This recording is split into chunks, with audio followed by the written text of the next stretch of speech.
संगत जी को मेरा सादर प्रणाम। आप सभी लोग ध्यानदीप से आकर जुड़े, आप सभी का बहुत बहुत धन्यवाद। ध्यानदीप द्वारा पूरे भारत में एक सर्वे कराया गया जिसमें लोगों से उनका धर्म पूछा गया। जो सबसे पहला ऑप्शन उनके पास था वो था सनातन धर्म, सेकंड नंबर पे हिंदुइज्म था, उसके बाद अन्य धर्म लिखे गए थे।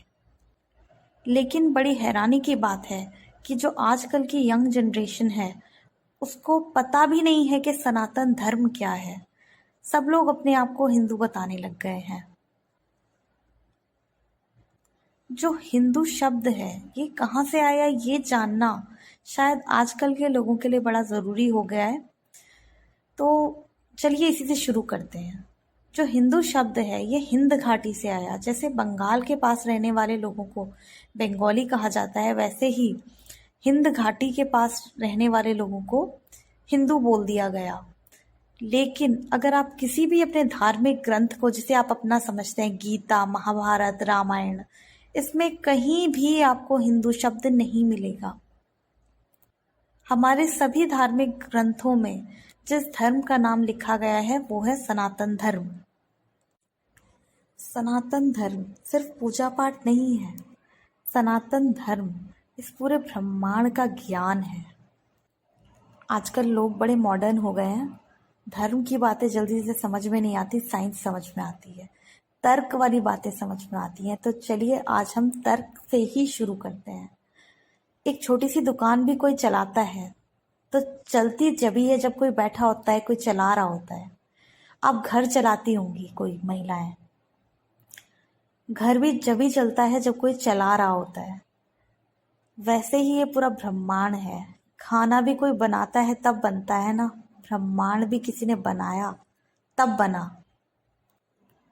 हमारी 8,500 साल पुराने रिकॉर्ड हैं एस्ट्रोलॉजी के। साइंस को कब पता चला कि जो ग्रह हैं वो घूम रहे हैं? हमारी एस्ट्रोलॉजी ने कब का बता दिया था। 12 राशियों की बेल्ट है जिसपे ये सारे ग्रह घूमते हैं। एक राशि से निकलते हैं दूसरी राशि में प्रवेश करते हैं, दूसरी राशि से निकलते तीसरी राशि में प्रवेश करते हैं। तो आज साइंस को मानना पड़ा ना कि भाई ग्रह जो हैं घूम रहे हैं। पता नहीं लगता हमें बैठे बैठे, लेकिन घूमते हैं। साइंस को बहुत बाद में पता चला। हमारी जो सनातन धर्म की साइंस है उसने तो कब का ही बता दिया था। लाखों साल पहले जिस चीज को बता दिया था, तो ये सोचिए जब साइंस नहीं थी तब लाखों साल पहले ब्रह्मांड के बारे में वही बता सकता है जिसने ये ब्रह्मांड बनाया हो। रियल लाइफ में जो ज्ञान हम प्राप्त करते हैं वो ब्लाइंड फेथ से शुरू होता है। स्कूल में बच्चा गया, टीचर ने कहा ABCD, बच्चे ने मान लिया ABCD। कभी किसी बच्चे ने कहा कि नहीं मैं नहीं मानता ABCD। लेकिन जब धर्म की बात आती है और हम कहेंगे भगवान है, आधे लोगों के मन में आएगा नहीं मैं नहीं मानता, मेरा काम नहीं किया। यहां लोगों को प्रूफ चाहिए, यहां एविडेंस चाहिए। जहां धर्म की बात आती है सबसे ज्यादा तर्क की बात लोग वहीं करते हैं। यंग जनरेशन को समझ में आए, चलो ऐसी एक बात बताती हूँ। आपके जो नासा के साइंटिस्ट हैं करोड़ों रुपए खर्च करके अपनी रिसर्च में जो ग्रहण का समय बताते हैं ना, हमारा 20 रुपए का पंचांग भी बिल्कुल वही समय बताता है। हमारी जो सनातन धर्म की साइंस है अनमोल है। इसकी पैसों में कोई कीमत नहीं लगाई जा सकती। वो ज्ञान है हमारे पास। ये जो बड़े बड़े आर्किटेक्ट होते हैं, किसी भी आर्किटेक्ट से जाके पूछना वास्तु शास्त्र पढ़ा कि नहीं पढ़ा। बड़े से बड़े कॉलेज में भी सनातन धर्म का वास्तु शास्त्र पढ़ाया जाता है। अब जो लोग कहते हैं ना कि जो धर्म है सिर्फ भावनात्मक बातों पे टिका होता है, सिर्फ अंधविश्वास है, उन्हें जाके बता देना कि साइंस भी धर्म को मानती है। जो लोग कहते हैं ना साइंस धर्म को नहीं मानती, तो उनको बता देना साइंस भी धर्म को मानती है। हमारे धर्म में ऐसी हजारों बातें हैं जिनको साइंस आज मानती है, और ऐसी करोड़ों बातें हैं जिन्हें साइंस को समझने में अभी लाखों साल और लग जाएंगे। कुछ लोग कहते हैं कि जिंदगी एक ही बार मिली है, खाओ पियो ऐश करो। भाई इतना तो कुत्ते को भी पता होता है कि खाओ पियो और ऐश करो। आपसे ज्यादा ऐश तो फिर सुअर कर रहा है, मिट्टी में कीचड़ में खेलता है, एक बार में 12-12 बच्चे पैदा करता है। और खाओ पियो और ऐश करो। 84 लाख योनियों में सबसे अच्छा माना जाता है मनुष्य योनि को। और ये मनुष्य योनि इसलिए नहीं मिली कि खाओ पियो और ऐश करो। मनुष्य योनि मिली है आओ जियो, आनंद से जीवन जियो और शाश्वत ज्ञान प्राप्त करो। ये जो ज्ञान हमने स्कूलों में जाके कॉलेजों में जाके प्राप्त किया है ना, ये नश्वर ज्ञान है, ये नष्ट हो जाएगा हमारे साथ। लेकिन एक वो धर्म का ज्ञान होता है, वो आपका जीवन तो सुख से भरेगा ही, मरने के बाद भी आपकी आत्मा को त्रिवेणी पार करा देगा। ये गीता, रामायण, महाभारत, शिव पुराण, उपनिषद, वेद सब किसके लिए हैं? सब मनुष्य योनि के लिए ही तो हैं। अब एक दूसरी तरह के लोग भी हैं हमारे पास, जो हिंदू धर्म को बड़ा मानते हैं, लेकिन वो धर्म के नाम पर कर क्या रहे हैं? लड़ाई झगड़े मार काट। आजकल क्या हो रहा है? कहाँ कौन सा धर्म है ये? लोग आजकल भटक चुके हैं धर्म के मार्ग से। आप मानते हैं ना आपका भगवान सबसे बड़ा है। अगर आप ये मानते हैं कि आपका भगवान सबसे बड़ा है, आपके भगवान की मर्जी के बिना एक पत्ता भी नहीं हिल सकता, तो आपको क्या लगता है ये इतने बड़े बड़े दूसरे जो धर्म बन गए वो भगवान की इच्छा से नहीं बने होंगे? भगवान एक ही है, शक्ति एक ही है। वो जो परम पिता परमेश्वर है, सदाशिव है, वो एक ही हैं। बाकी नाम अनेक हैं, स्वरूप अनेक हैं, लेकिन ईश्वर एक ही है। तो लड़ना छोड़ दो, कोई धर्म लड़ना नहीं सिखाता। सर्व धर्म जो है शांति का मार्ग सिखाते हैं, चाहे किसी का भी धर्म हो। हमारा जो सनातन धर्म है वो सिर्फ पूजा पाठ व्रत ये सब नहीं है। सनातन धर्म एक आचार संहिता है। आपने जीवन को जीना कैसे है, आपने जीवन आनंद से जीना है और किस तरीके से जीना है कि आप आनंदित भी रहें और उसके बाद आपको सद्गति भी प्राप्त हो, वो मार्ग आपको सनातन धर्म बताता है। अब समस्या क्या है आज के युग में, एक उदाहरण के साथ आपको समझाने का प्रयास करती हूँ। आप सभी लोग कॉलेज गए होंगे। अब कॉलेज में कुछ जो टॉपर बच्चे होते हैं वो पूरे के पूरे जो है अपने पूरा सिलेबस पढ़ के अपनी पूरी सारी किताबें पढ़ते हैं और उसके बाद जाकर पेपर देते हैं। और कुछ बच्चे क्या करते हैं, पेपर से 2-3 दिन पहले मॉडल पेपर खरीदते हैं, उसका रट्टा मारते हैं और जाके एग्जाम में बैठ जाते हैं। तो ऐसे ही हमारा जो धर्म है उसमें इतनी बड़ी बड़ी मोटी मोटी किताबें हैं, इतने करोड़ों श्लोक हैं, इतना ज्ञान है कि लोग पढ़ना नहीं चाहते और मॉडल पेपर खरीद लेते हैं। बहुत सारे मॉडल पेपर बने हुए हैं।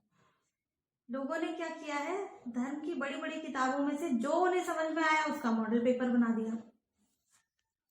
अधूरा ज्ञान भी अज्ञान ही है। अब आप लोगों ने सबने सत्यनारायण भगवान की व्रत कथा जरूर सुनी होगी। सत्यनारायण भगवान की व्रत कथा जब हम सुनते हैं तो हम उसमें कई सारी अलग अलग कथाएं सुनते हैं, जिसमें कि किसी कथा की बात हो रही है।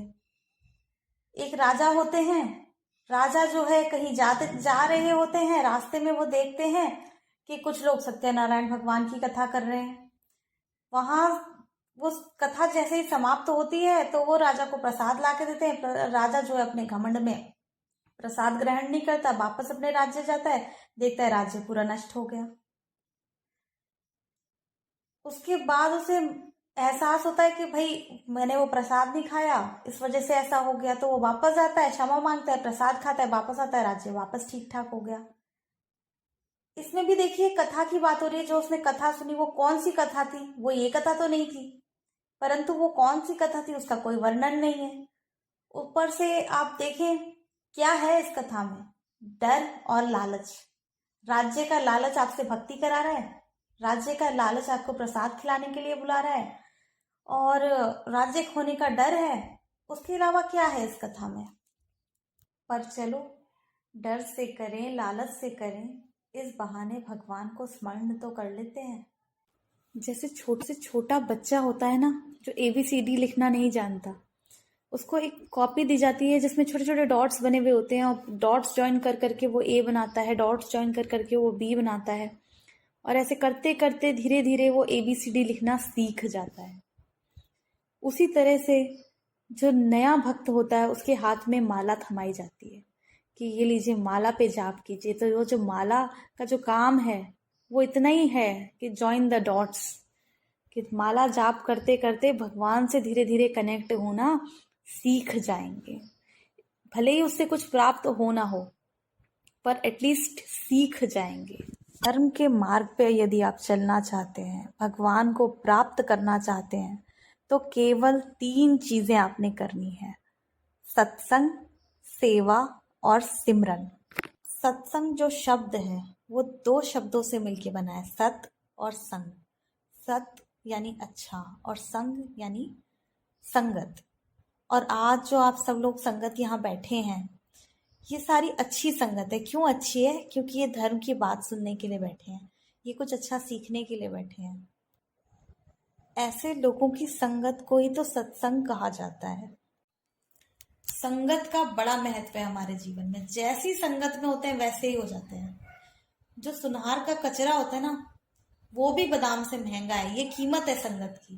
जो चंदन की लकड़ी होती है, जहाँ चंदन के पेड़ उगाए जाते हैं और वहां कोई दूसरा पेड़ भी उगा दो, और साथ साथ में जो चंदन के जो पेड़ बड़ा होता है उसमें भी, उसकी लकड़ी में भी चंदन की खुशबू बस जाती है। जब लकड़ी काटने के लिए आते हैं, जब चंदन की लकड़ी काटी जाती है तो उसके साथ में दूसरे पेड़ की लकड़ी भी कट जाती है और साथ में उसे भी वो चंदन के रेट बेच जाते हैं। एक मक्खी आलू वाले के तराजू पे आके बैठी, आलू के साथ उसे तोल दिया गया। आलू की कीमत में कितना फर्क पड़ा? कुछ भी नहीं। मक्खी की कीमत आलू पे बैठने से कुछ भी नहीं। और वही मक्खी जाकर जो है, जब सोना तुल रहा था, सुनार के तराजू पे जाके बैठ गई और सोने की कीमत 1000 रुपए ऊपर हो गई। हम कहाँ बैठते हैं उससे हमारी कीमत पता चलती है। बड़ी गहरी बात है ये, ध्यान से समझना।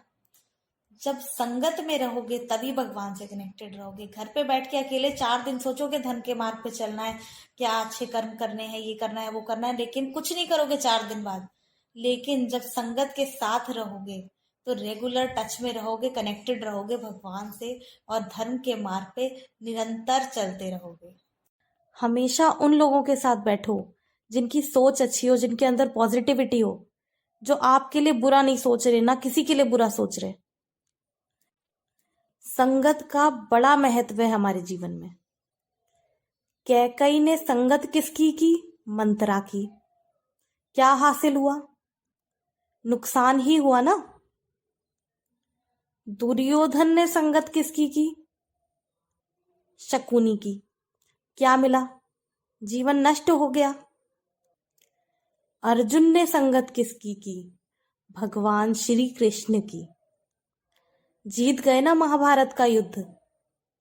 अब यहाँ जो लोग अच्छी संगति की बातें सुन रहे हैं, वो कैसे लोग हैं?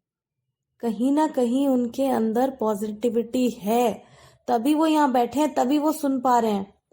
अगर उनके अंदर नेगेटिविटी भारी होती तो वो सुन ही नहीं सकते थे अच्छी बात। जो यहाँ रेगुलर आएगा, जो रेगुलर सुनेगा, उसके अंदर पॉजिटिव एनर्जी है, तभी वो सुन रहा है, नहीं तो सुनेगा ही नहीं। और अभी पहला सत्संग सुन रहा है, अगर आपको लग रहा है ना नेगेटिव इंसान भी यहाँ बैठे हैं, तो हो जाएंगे पॉजिटिव, अपने आप हो जाएंगे। कुछ करने की जरूरत नहीं है। जब संगत के साथ बैठेंगे, इतने लोगों की पॉजिटिव एनर्जी मिलेगी, धर्म की बात दिमाग में घुसेगी, तो अपने आप पॉजिटिविटी आ जाएगी। चलिए इसी बात को एक कथा के माध्यम से समझने का प्रयास करते हैं। एक ही माँ के 2 बच्चे थे, तोते।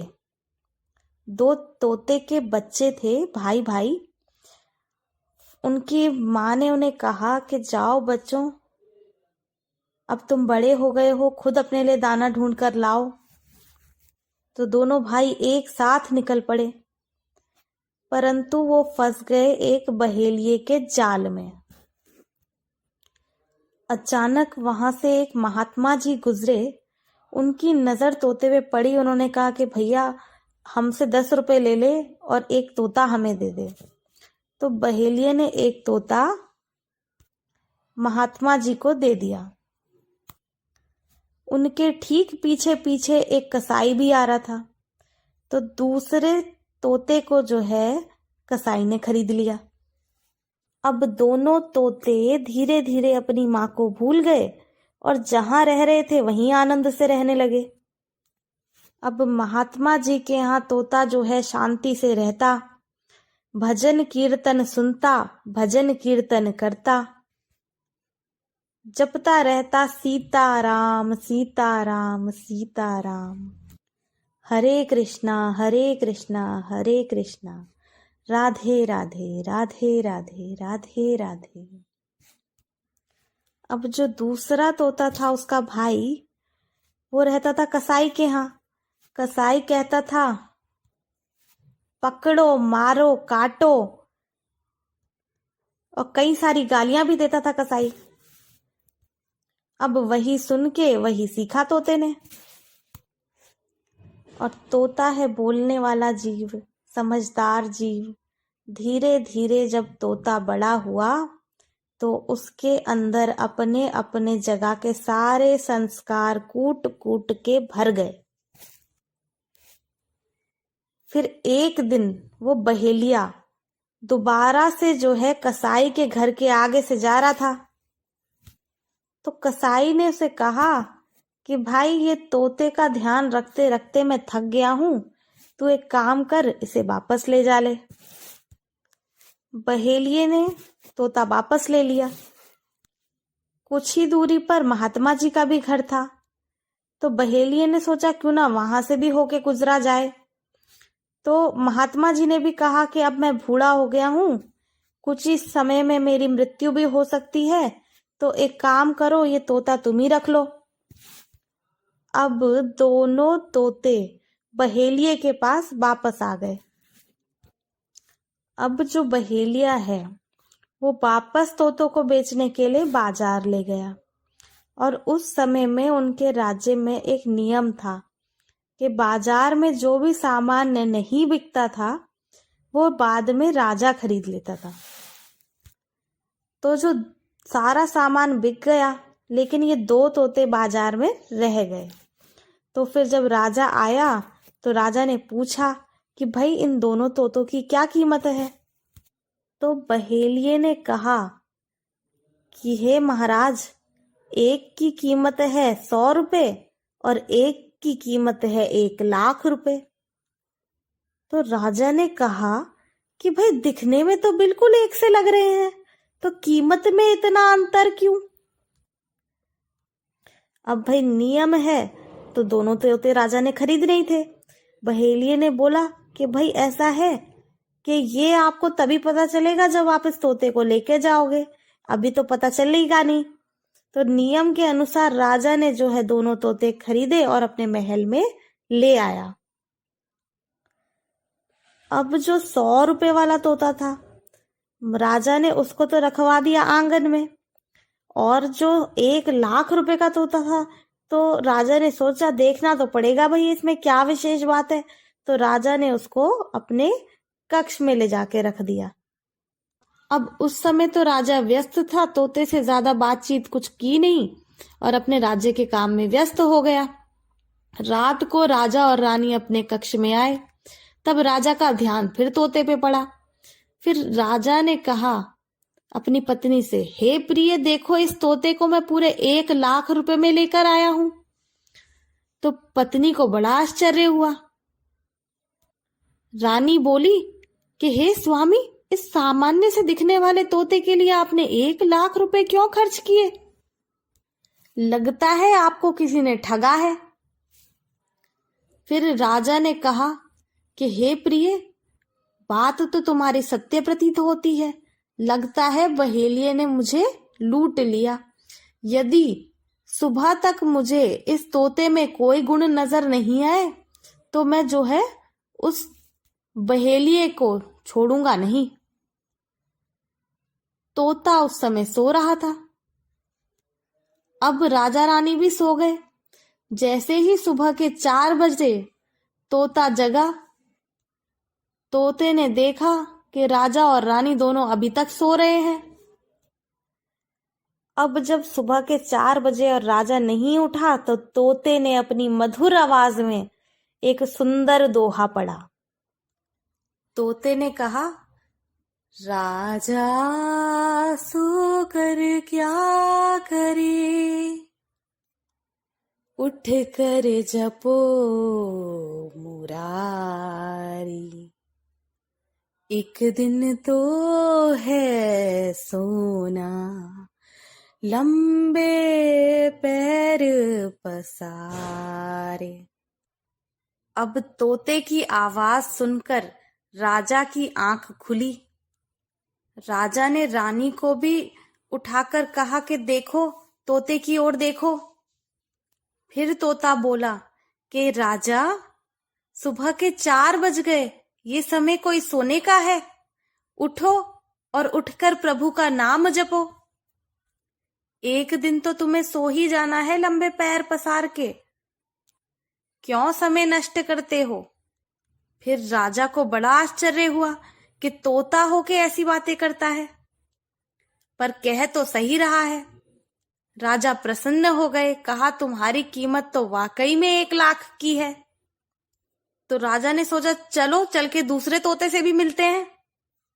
फिर राजा रानी को लेके गए दूसरे तोते से मिलवाने के लिए। अब जो दूसरा तोता है वो उस समय सो रहा था। राजा रानी को देखते ही जैसे ही उनकी आहट सुनी, वैसे ही तोते की नींद टूटी और वो बौखला के बोला, पकड़ो, मारो, काट डालो। और जितनी गालियां उसने कसाई से सीखी थी वो भी सारी राजा को दे डाली। फिर राजा ने कहा कि भाई ये तोता तो 100 रुपए में भी महंगा है। ये देखिए किस चीज का फर्क है, आचरण का। संगति से ही आचरण मिलता है। संगति ठीक ना हो, आचरण ठीक ना हो तो जीवन की कोई कीमत नहीं रह जाती। राम का आचरण अच्छा था तो जगह जगह मंदिर बनाए गए, और रावण का आचरण बिगड़ा तो जगह जगह पुतले जलाए गए। ये फर्क है आचरण का। समाज में आचरण की पूजा है, आचरण की वैल्यू है, और यही कारण है संगत के साथ बैठकर सत्संग सुनने का। अब सेवा समझते हैं। सेवा क्या है? जीवन को उपयोगी बनाने के लिए केवल 3 काम करने हैं: सत्संग, सेवा और सिमरन। सेवा कर्म दंड से मुक्ति का मार्ग है, बुरे कर्मों को काटने का रास्ता है। आप घर से निकले बाजार की तरफ, आपने रास्ते में भिखारी देखा, काफी निर्धन था, आपको दया आई, आपने 10 रुपए जेब से निकाल के दे दिए। क्या ये सेवा है? अब कुछ लोग कहेंगे हम तो पैसे नहीं देते, हम तो खाना खिला देते हैं भिखारी को। पर क्या वो सेवा है? जी नहीं, वो आपकी दया है, आपका दया भाव है, सेवा नहीं है। आप लोगों ने कभी ना कभी सुना जरूर होगा कि शास्त्रों में लिखा गया है कि दान दक्षिणा ब्राह्मण को किया हुआ ही लगता है, परंतु इसका अर्थ ये बिल्कुल भी नहीं है कि जो जन्म से ब्राह्मण है। गीता में लिखा है, स्वयं भगवान श्री कृष्ण ने कहा है कि जन्म से नहीं, कर्म से ब्राह्मण होता है व्यक्ति, आचरण से ब्राह्मण होता है।